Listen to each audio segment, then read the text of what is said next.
नमस्कार सगळ्यांना.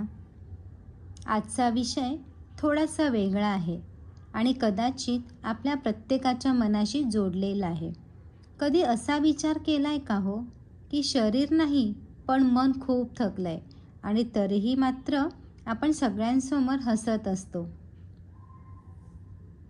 मन थकलं की शरीर नाही, माणूस थांबतो. आपण शरीर थकलं की आराम करतो, पण मन थकलंय हे मात्र अनेकदा स्वतःलाच सांगत नाही. कारण आपल्याला वाटतं थोडं अजून सहन करूया, सगळं ठीक होईल. दुसऱ्यांच्या चेहऱ्यावरचं दुःख आपण ओळखतो, पण आपल्या मनात काय चाललंय हे मात्र कुणाला सांगत नाही. कधी कधी हसायची इच्छा नसते, कुणाशी बोलायची इच्छा नसते, फक्त शांत बसावंसं वाटतं. पण एक सांगू का, हे कमजोरीचं लक्षण नाही. कधी कधी स्वतःला सांभाळण्यासाठी थोडं थांबणंही गरजेचं असतं.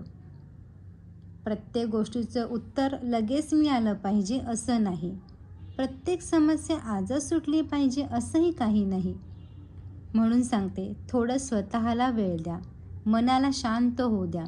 जे झालं ते स्वीकारा आणि जे पुढे येणार आहे त्याचं स्वागत करा. कारण लक्षात ठेवा, तुम्ही थकला आहात म्हणजे तुम्ही हरला नाहीत.